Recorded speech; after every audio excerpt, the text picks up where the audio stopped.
C'est pas une super vanne non plus, il n'y a pas de quoi se taper le cul par terre. Hein. ouais, on s'attend pas à grand chose, mon vieux.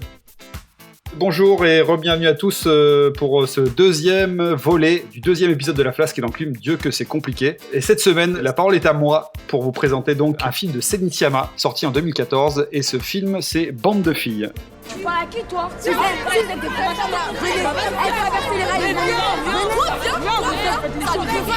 Allez, cassez-vous. Et là, je me suis arrêtée et je vous ai regardé. Vous étiez belle. Et je me suis dit que ce moment, il était parfait. Et que je l'oublierai jamais.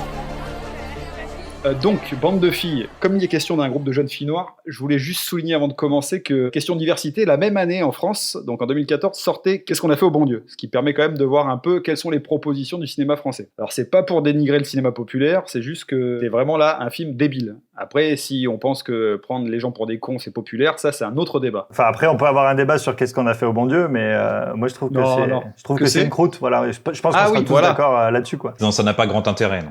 Donc, Bande de filles, c'est le troisième film de Céline Sciamma, une réalisatrice qui a été formée à la Fémis, qui nous raconte l'histoire de Mariem, une jeune adolescente noire. Et donc, le film va être le récit de l'émancipation de Mariem. C'est un film qui se passe en banlieue, mais c'est pas un film qui est sur la banlieue.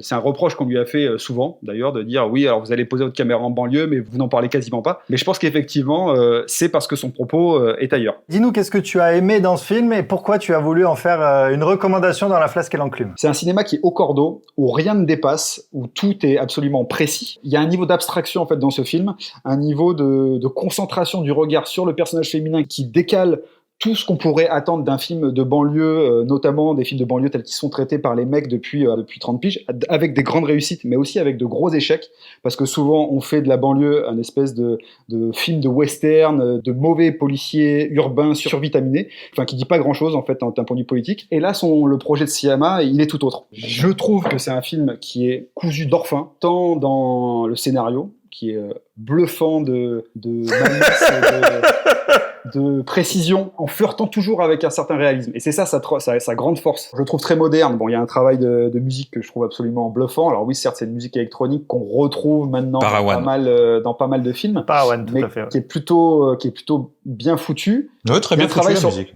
Il y a un travail sur plein de formes modernes, je pense celle du foot américain, du passage avec Rihanna évidemment. Donc c'est vraiment un film qui colle à son temps, mais qui représente la réalité de son temps, tout en ne se faisant pas dominer par lui. C'est-à-dire en traversant et en donnant une vision de ça. Moi, je vais être très clair, hein. Au moment où j'ai vu le film, j'étais en train de lire un bouquin sur la peinture du 17e, début du 17e. Romain lit des livres. Et au début du 17e à Rome, il y avait deux mecs qui s'opposaient. Il y avait Caravage d'un côté, que je pense que vous connaissez tous, et un autre mec qui s'appelait Carache, qui faisait des scènes mythologiques toutes pleines de détails, très claires, avec plein de monde. Puis à côté de ça, il y avait Caravage qui mettait clair-obscur avec juste des individus tranchés net par une lumière et très peu de choses en fond. Finalement, il y avait tout ce qui devait être dans l'image était convoqué, le reste était chassé. Donc c'était une façon vraiment de prendre le réel, de l'extraire pour en donner une certaine vision. Et je pense que Sciamma fait exactement la même chose. Et oui, est-ce que je compare Sciamma à Caravage? Voilà. Exactement. Alors, est-ce que tu veux bien décliner ton identité, ton numéro de sécurité sociale et ton adresse pour qu'on te retrouve? Exactement.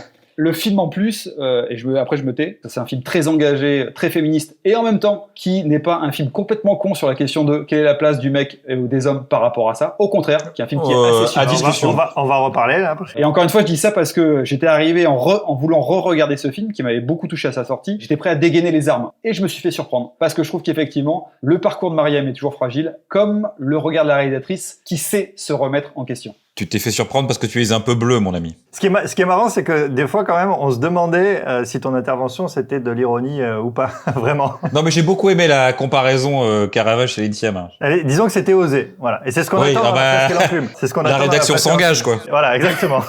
On n'est pas là pour faire dans la demi-mesure. Sylvain, comment ça va se passer, là? Tu commences, je commence, qui s'y colle? Moi, je vais bien prendre la suite. Je vais d'abord dire les choses positives sur le film que moi j'ai trouvé. Ah, d'accord, il y en a quand même quelques-unes. Oui, bien sûr.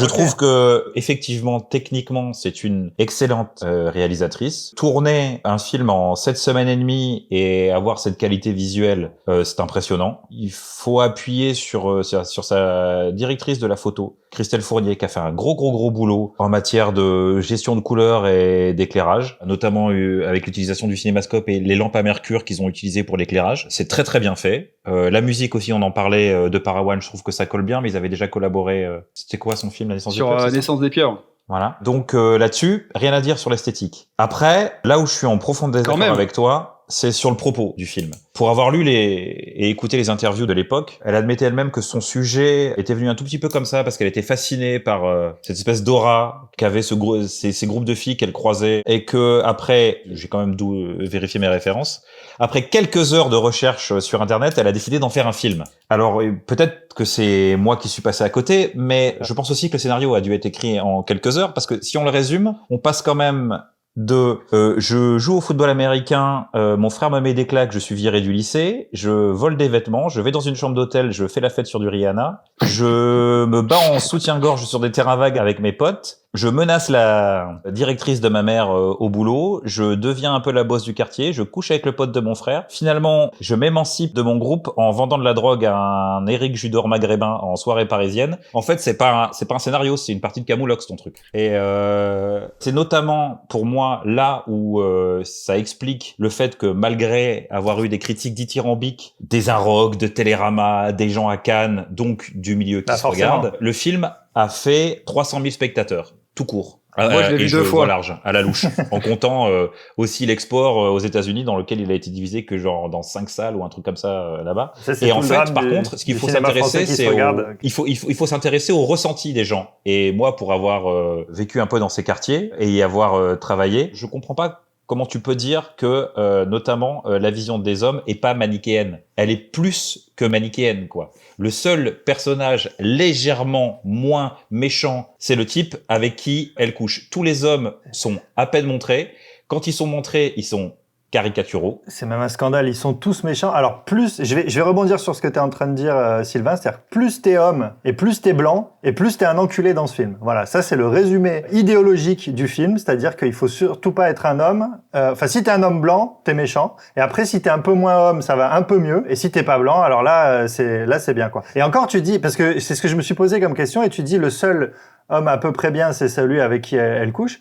Et même ça, j'y réfléchis, c'est-à-dire que quand elle couche avec lui, elle se fait démonter la tronche par son frère qui est au courant direct. Comment son frère, il est au courant? C'est parce que c'est forcément celui avec qui elle a couché qui en a parlé. Il n'y a pas un homme qui vaut quelque chose dans ce film. Ce qui me dérangerait pas si c'était juste un film, en fait, qui racontait une histoire, et si c'était pas juste un objet de propagande pour dire que les hommes blancs sont méchants et que après le reste, si t'es noir et en plus une femme, alors là, ça va. Et par contre, la société t'oppresse. On peut dire ça parce qu'on a eu un réunionnais dans l'équipe, faut le dire. Hein, quand même. Oui.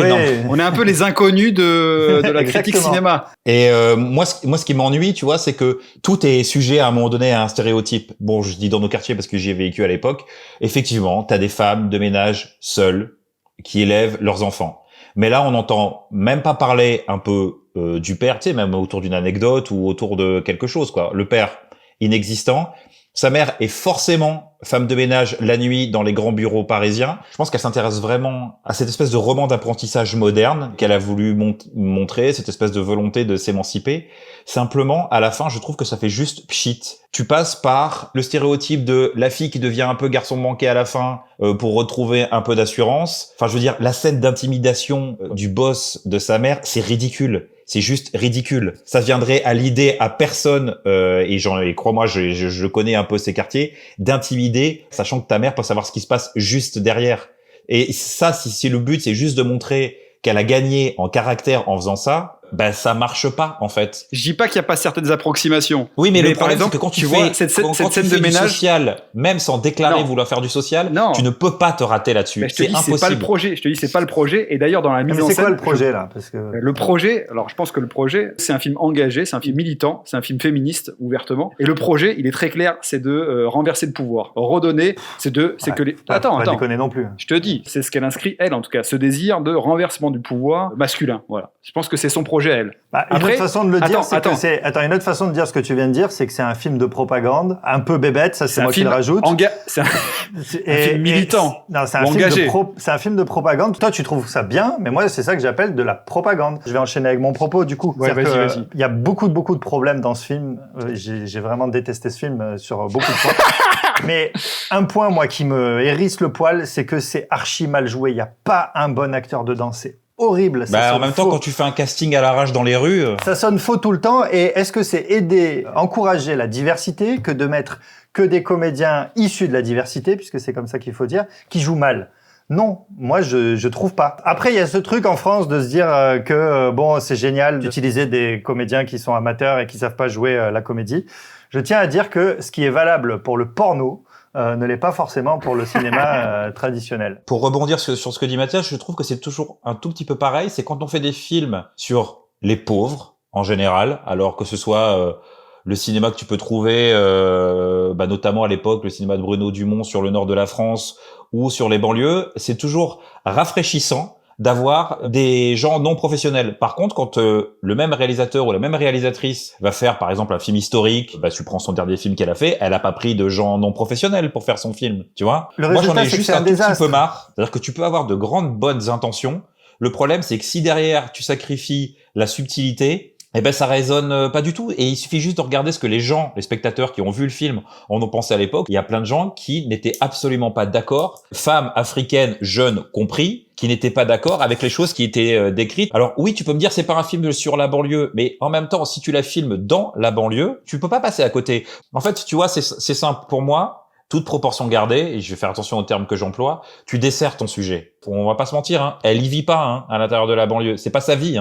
Je veux dire, si tu montres ça à un public qui lit Les Inrocks et Télérama, la seule chose que tu vas avoir, c'est une compatissance mal placée de gens qui vont te dire « Ouais, c'est vraiment pas facile pour ces gens-là. » Ouais, d'accord. Et qu'est-ce que toi, tu fais au jour le jour pour changer ça? Pas grand-chose. Tu te contentes juste de dire « Ah oui, j'ai vu un film très intéressant là-dessus. » Alors, c'est peut-être extrêmement bien filmé et en même temps, vu le cursus, vu les gens avec qui tu travailles et l'école dont tu sors, c'est le minimum, quoi. Je veux dire, c'est pas un cinéma rebelle, C'est un cinéma de niche très bien réalisé. Il n'y a pas de souci là-dessus. Mais là, moi, je peux pour revenir moi, là-dessus, socialement parlant, ça n'apporte rien du tout.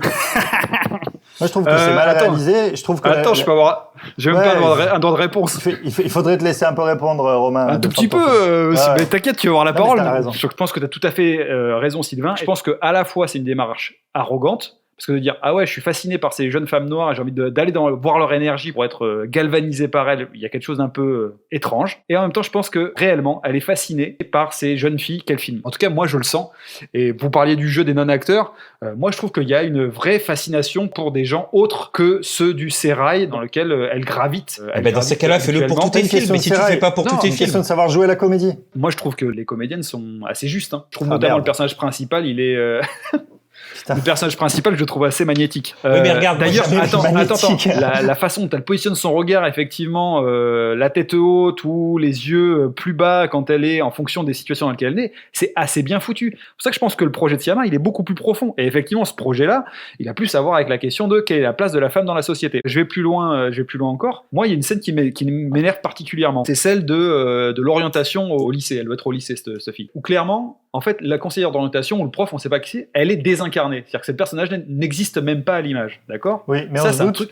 Alors, on sait que c'est une femme, et on se doute qu'elle est blanche. Et la façon dont c'est mise en scène, tu dis, attends, pourquoi est-ce que l'institution et cette femme-là, à un moment donné, elle n'a pas le droit de jouer d'égal à égal avec la personne qu'il y a en face d'elle ? Pourquoi est-ce qu'on lui donne pas une humanité à cette personne-là ? Et cette scène-là, quelques temps plus tard, il y a des échos, effectivement. Je veux dire, si elle peut pas fournir le boulot, c'est parce qu'elle va travailler avec sa rhum la nuit.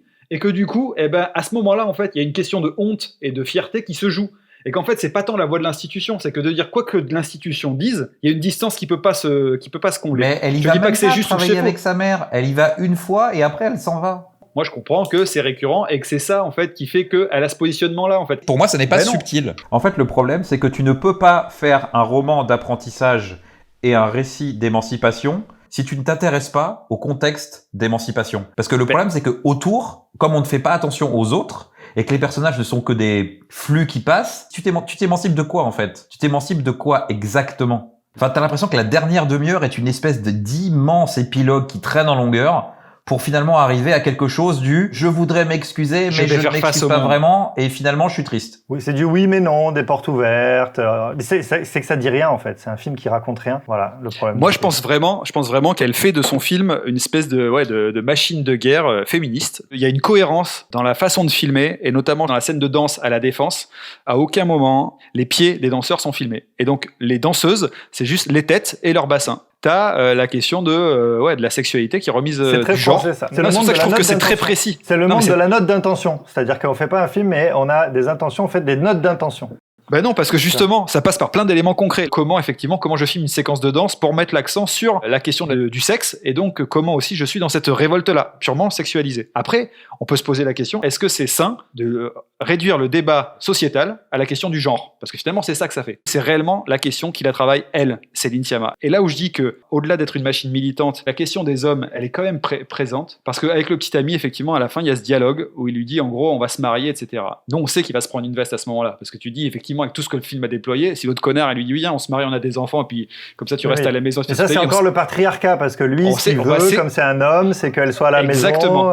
Lui, il tente ça, mais par amour.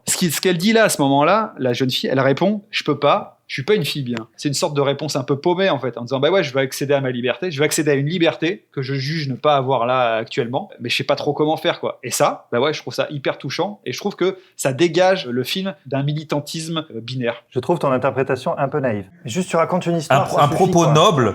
T'étais pas obligé de le bazarder comme ça, quoi. Quand tu racontes une histoire, en fait, t'as pas besoin de te justifier après de la crédibilité de tout le reste, parce que ton histoire, elle se tient. Et là, elle est obligée de se justifier sur est-ce qu'elle a fait un film de banlieue, est-ce qu'elle a fait un film pour parler des Noirs, est-ce qu'elle a fait un film pour ça, parce que l'histoire tient pas debout, quoi. Bah oui, parce qu'elle raconte pas d'histoire, en fait. Et du coup, quand même, moi, je voulais quand même revenir pour finir d'achever la bête sur la partie technique. Moi, je trouve que c'est très mal réalisé. C'est bien éclairé, ça, d'accord, mais c'est très mal réalisé. Il y a 2-3 plans qui font un petit peu cinéma. De mémoire, quand elle est dans la cuisine, effectivement, il y a un travelling arrière. Je crois à un moment, elles sont au cinéma, il y a un plan où elles montent des marches comme ça qui sont un peu sympas. Il y a 2-3 plans comme ça. Après, le reste, c'est tout cadré pareil. C'est tout du champ contre champ cadré là comme ça. Ouais, tu es fou, Mathias. Tu es fou. C'est tout fait avec les Mathias est en colère. C'est tout fait avec les mêmes focales moyennes, voire longues focales. Ce qui permet, en fait, quand on a... de détacher le personnage de son espace, ouais, tout à fait. C'est ça, quand on n'a aucun talent de mise en scène, ça permet de mettre du flou d'arrière-plan pour créer une illusion de maîtrise de l'objet cinématographique. Ce qui n'est absolument pas le cas. Il n'y a pas de travail sur les premiers plans, sur les arrière-plans. C'est plat.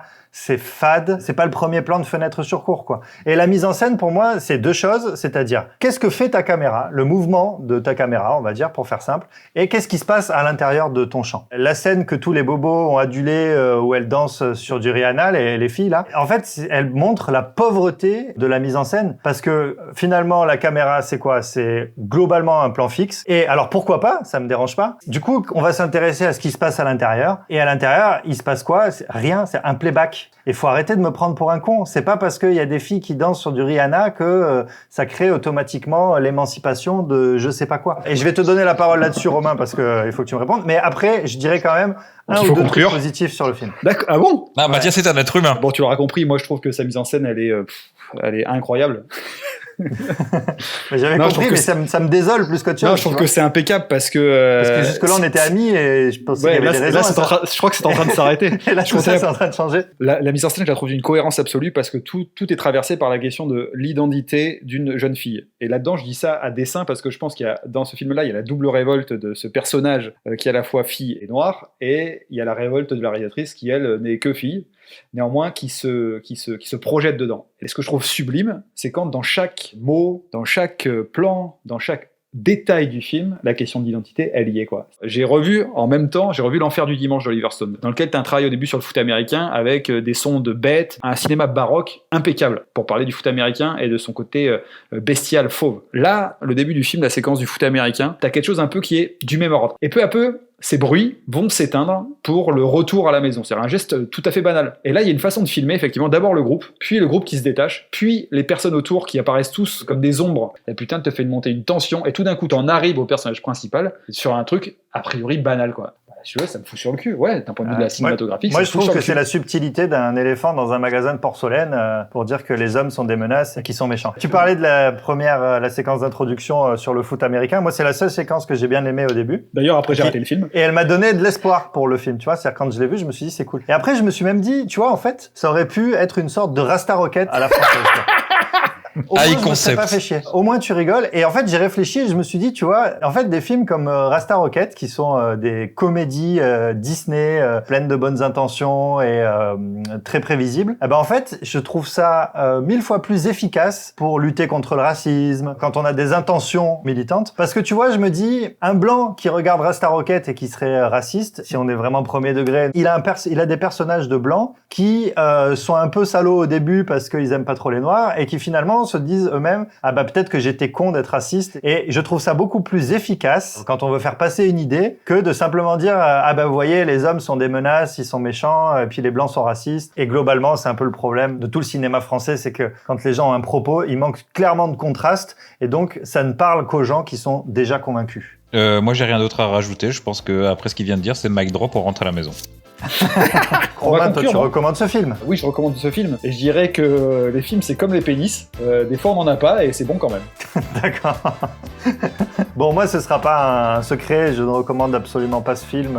Quoique, après, c'est comme toujours. Regardez les films et faites-vous votre propre opinion. Après, je le recommande pas. C'est-à-dire que si vous avez le choix entre ça et un bon film, regardez plutôt un bon film, quoi. Moi, je voudrais juste dire aux gens qui ont envie de découvrir son cinéma que ça peut être une bonne porte pour commencer. Mais je voudrais aussi dire aux gens qui veulent faire des films, quand vous voulez faire un film, bossez votre sujet. J'espère que vous avez tenu jusque-là, parce que là, franchement, c'est quand même une somme. Nous, je pense qu'on s'est bien amusé. Donc, je pense que cet épisode marquera la vie ou l'arrêt de cette émission, très clairement. C'est possible. Merci beaucoup de nous avoir suivis. Revenez la semaine prochaine ou dans une dizaine de jours. Mais oui, En fait, on revenez, va même avoir si un vous autre n'êtes pas épisode. d'accord. N'oubliez pas de laisser les commentaires, et qu'ils soient bons ou mauvais, on vous aime tous de toute façon. Et puis ça sert un peu le cinéma, hein. C'est pas parce qu'on se fout sur la gueule qu'on s'aime pas, c'est clair. Bon, on vous embrasse tous. Bisous à tous. Passez une Ciao. belle semaine. Ciao. Et vive la France! De la diversité.